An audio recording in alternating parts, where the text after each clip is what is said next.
Ilara turned 21 in the sterile, beige-walled office of the county administrator, a man whose face seemed permanently fixed in an expression of mild disappointment. The occasion was marked not by cake or celebration, but by the crisp finality of a closing file. Her life as a ward of the state, a numbered entry in a ledger since the fever took her parents a decade prior, was officially over. She was expelled into the world with the ceremonial pushing of a manila envelope across a polished desk. Inside was a bus ticket to the furthest edge of the county, a cashier's check for $117, and a deed brittle and yellowed with age. This, the administrator explained with a sigh that fogged the lower half of his spectacles, was her inheritance. It was all that was left of her mother's estranged family line. A 5-acre plot of rock and scrub pine in the foothills of the Titan's Tooth Mountains, anchored by what the county tax record charitably called a structure. "It belonged to your great-grandfather," the man said, tapping a dismissive finger on the document. "Elias Thorne. An eccentric, from what the old records say. The property is essentially worthless. The cabin, if you can call it that, is a ruin. Uninhabitable.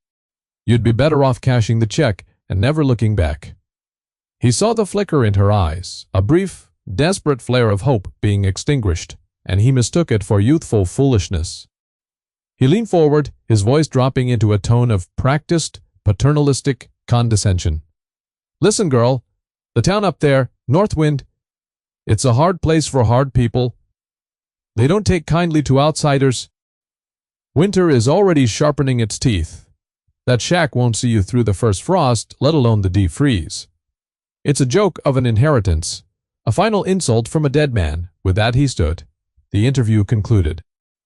The door to his office clicked shut behind her, a sound as definitive and cold as a lock turning in a prison gate. She was utterly, terrifyingly alone. The journey was a long, rattling affair that stripped away the last vestiges of her known world, replacing familiar townscapes with a blur of darkening forests and increasingly stark, windswept plains. The bus hissed to a stop at a crossroads marked only by a leaning sign that read, "Northwind, 7 miles." From there, she walked. The wind was a constant, physical presence, a bully that pushed and pried at her thin coat, whispering promises of the brutal cold to come. The landscape was a study in gray and brown, a harsh, unforgiving canvas of granite outcrops and skeletal trees clawing at a sky the color of old pewter. It was a land that seemed to have been stripped of all softness, all forgiveness. By the time she found the overgrown track that led to her property, the sun was a weak, watery smear on the horizon, and the cold had settled deep into her bones. The administrator had called it a ruin. He had been too kind. The structure that slumped in the center of the clearing was not merely dilapidated, it was a carcass. The roof was a concave spine of broken timbers, thatched with moss and gaping holes. The walls, once sturdy logs, were now softened with rot, their chinking long since crumbled away. A single stone chimney stood at one end, a jagged tooth of granite defying the slow, inevitable collapse of the rest of the building. The door hung from a single leather hinge, creaking a mournful protest against the wind. It was less a shelter and more a monument to decay. She stepped inside, and the smell of damp earth, of wet rot and animal musk, rose to meet her. Despair, a cold and heavy liquid, filled her lungs, pressing the air out. It was a palpable thing, a weight that settled on her shoulders and bowed her head. For 2 days, she did nothing. She sat on a dry patch of floor, wrapped in her coat, watching the indifferent light crawl across the decaying walls. She ate nothing. She drank only the metallic tasting water from a nearby stream. The administrator's words echoed in the hollow space of her mind. A worthless inheritance, a final insult, a joke. He was right. This was not a home. It was a grave waiting to be filled. On the third morning, a sliver of pale sunlight pierced a hole in the roof and landed on a single, stubborn, wild flower pushing its way through a crack in the floorboards. It was a tiny, defiant splash of purple against the overwhelming gray. Elara stared at it, at its impossible, tenacious grip on life in this place of death. Something inside her shifted. The profound, paralytic sorrow that had held her captive began to curdle, thickening into a hard, cold knot of anger. It was an anger directed at the administrator, at the town that hadn't wanted her, at the dead great-grandfather who had left her this tomb, and most of all, at the crushing weight of her own despair. She would not die here. She would not be a pathetic footnote in a county ledger. A cautionary tale whispered in Northwind. The wildflower did not give up. Neither would she. The decision was not a soaring moment of inspiration, but a grim, quiet settling of accounts. She stood up, her muscles screaming in protest, and her first act of defiance was to push the broken door fully open, letting the clean, cold air sweep through the ruin. Her work began without a plan, fueled only by this newfound icy resolve.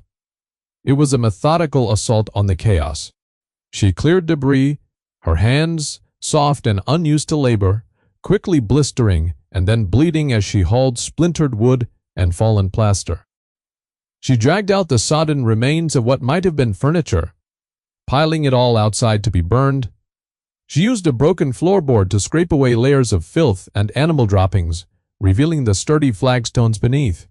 The physical toil was a balm, a way to quiet the screaming panic in her mind. Each bucket of debris she removed, each patch of floor she cleared, was a small victory, a reclamation of space and agency. It was during this cleaning of the great stone hearth, a monstrous thing that dominated one entire wall, that her fingers brushed against a loose stone at the back of the firebox. Curiosity, an emotion she had thought long dead, flickered. She pried at it, her nails breaking against the mortar until it finally came free. Behind it was not a hollow space, but the edge of a metal box. It took her the better part of an hour to wrestle it out. It was an old military footlocker, heavy and sealed with rust, using the same loose hearthstone as a hammer. She beat at the lock until the rusted hasp gave way with a groan of tortured metal. The air that escaped smelled of leather, paper, and time. Inside, nestled amongst neatly packed tools and strange brass instruments, was a thick, leather-bound journal. The pages were filled with a precise, elegant script interspersed with complex diagrams, chemical formulae, and geological maps of the very land on which she stood. It was the journal of her great-grandfather, Elias Thorne. He was not, as the administrator had assumed, a simple homesteader. He had been a geologist and a thermodynamic engineer, a man who had fled the rigid orthodoxies of academia to pursue his own radical theories in isolation. The journal was his life's work. She read for hours as the light faded, her mind racing to catch up with the dense, brilliant prose. Elias had not chosen this land for its beauty or its timber. He had chosen it for its geology. The maps detailed a unique shallow vein of soapstone running directly beneath the cabin, and a rich deposit of high kaolin clay by the creek bed. But it was the diagrams that held her captive. They were not for a cabin, but for a machine for living. He detailed the construction of a kakelophan, a contraflow masonry heater, a thermal mass stove of a design so efficient it seemed like magic. It was designed to burn a small amount of wood at an incredibly high temperature for a short period, channeling the hot gases through a serpentine labyrinth of masonry that absorbed and stored the heat. The stove itself, a massive structure of brick, clay, and soapstone, would then radiate a gentle, steady warmth for 24 hours or more from a single firing. The ruin was not the house. The house was meant to be a shell built around this thermal heart. He had built the foundation and the chimney the core of his system before an early winter and a sudden illness had taken him. He hadn't left her a grave, he had left her a blueprint. The revelation settled over her, not as a comfort, but as a challenge. It was an audacious, almost insane plan. The days were growing shorter, the nights colder.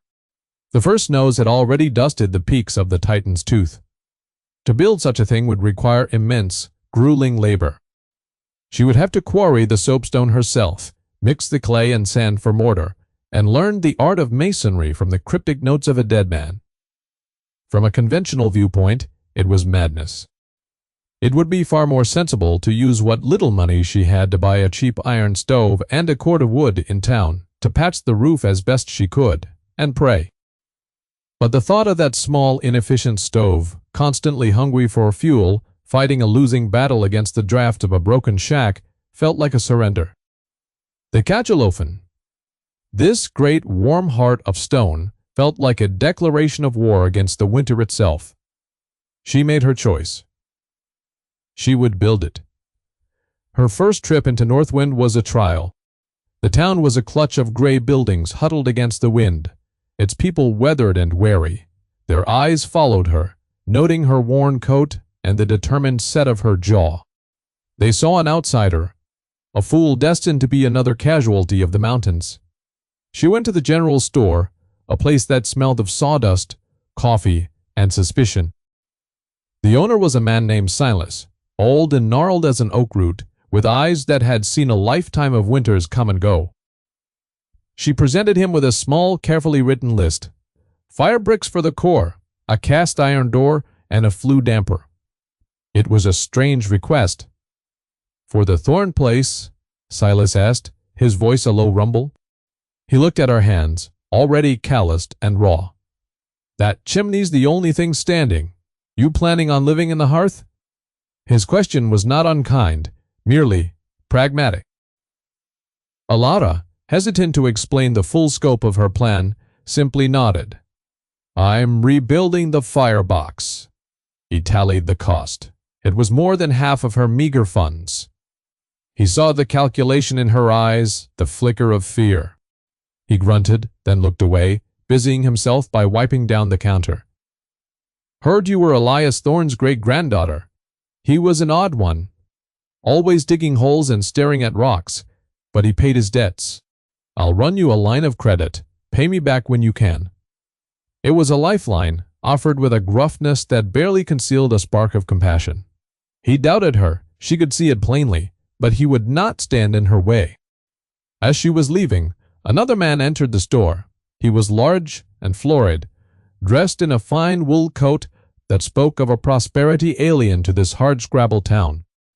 This was Mr. Bartholomew Thatcher, owner of the local lumber mill and the closest thing Northwind had to an aristocrat. He held a position on the town council, and his opinions, delivered with booming certainty, were often mistaken for facts. He overheard her transaction with Silas. "The Thorn place," Thatcher boomed, a laugh rumbling in his chest. "Silas, you're not extending credit to this girl for that pile of sticks, are you? It's a death trap."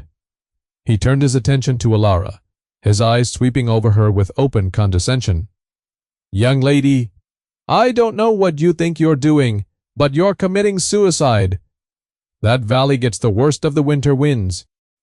The reaper's breath, we call it. No conventional stove can keep that shack warm. You'll need 4 cords of my best seasoned oak just to keep from freezing solid by mid-January. And that's if you had 4 walls and a roof, which you don't." Alara met his gaze, her own expression unreadable. "I'm not building a conventional stove." Her quiet defiance only amused him further. "Oh, aren't you? Inventing something new, are we? Let me give you some free advice, because I'm a charitable man. Give it up. That land is worthless. The shack is firewood, and you are woefully unprepared. When the first real blizzard hits, you will die. It's a simple, mathematical certainty." His words were loud, meant for the other patrons in the store to hear. They were a public proclamation of her foolishness, a reinforcement of his own authority and wisdom. The condescension in his voice, the smug certainty on his face, did not break her. It tempered her. It solidified her resolve into something as hard and unyielding as the granite she was about to quarry. She simply picked up her supplies, gave a quiet thanks to Silas, and walked out, Thatcher's mocking laughter following her into the biting wind. The weeks that followed blurred into a single unending cycle of brutal, back-breaking labor. Alara became a creature of mud, stone, and sheer will. She followed her great-grandfather's notes, learning the language of the earth. She found the clay deposit by the creek, its texture smooth and plastic, and spent days digging it out, mixing it with sand and water in a makeshift trough. She located the soapstone outcrop, a seam of gray-green rock running through a granite hillside. Quarrying it was the hardest work of her life. Using the old tools from the footlocker, a star drill, and a sledgehammer, she drilled lines of holes into the rock, then drove in wedges, praying the stone would split along the line she had chosen. Her body screamed in protest. Her muscles ached with a fire that never went out. Her hands were a raw landscape of blisters that burst, bled, and hardened into thick calluses. She was fueled by a dwindling supply of oats from Silas's store and an inexhaustible reserve of cold fury. She was not just building a stove, she was resurrecting a ghost, giving form to her great-grandfather's genius. She laid the fire bricks for the inner combustion chamber, the white heart of the beast. Around it she began to construct the labyrinthine flue channels, each stone chosen and shaped with painstaking care. She used a wet clay mortar, her fingers becoming her most important tool, pressing it into every joint, ensuring the entire structure would be airtight. The soapstone, soft and easy to work, formed the outer skin. It was beautiful, its surface cool and smooth to the touch, veined with darker gray and white. The townspeople, what few hunters and trappers passed by her clearing, would stop and stare at the strange monument of stone rising in the ruin. They saw a mad girl building her own tomb. They reported back to Thatcher, who would hold court in the general store, laughing about the Thorn girl's folly and taking bets on how long she would last. Only Silas remained silent, watching, a flicker of grudging respect dawning in his skeptical eyes when she came to pay down a small part of her debt with the last of her cash. He saw the exhaustion etched on her face, but